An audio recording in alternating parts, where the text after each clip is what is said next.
如果我们今天需要一个反光点的话，那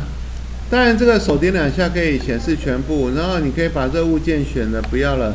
那反光工具在最后面这个点一下，然后它必须2次脱翼，第一次脱翼，然后再松手，然后第2次脱翼，这样就完工了。那这里面的所有的东西都可以调整，我们做完了之后，你再回头对这个反光工具点2下点点。那这个时候我们就可以看到，它有一个东西叫做居中的直径，你可以去滚它，就可以增加或减少这里的东西。每一个东西都可以调哦，甚至这个光环的数量，现在10个，你也可以动，它的数量就会越增越多或越增越少这样。那这个方向你可以调整，这个方向可以调整，然后最后按确定。同学，你说这一点都不好看，但是，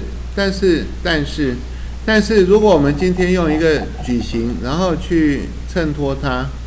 然后这个矩形拉一个框框，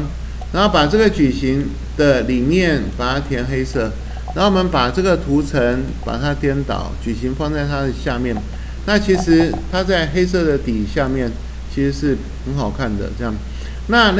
这些物件呢，这些物件你都可以解散。所以在物件底下有个东西叫展开，你可以把它全部都打开。打开来之后，当然它就回不来了啦。这个地方的这个图层中，它就变成一个群组，所有东西都变成物件，变成一个一个的东西。那所以群组选取，你就可以把某一个物件，然后把它拉开，这样，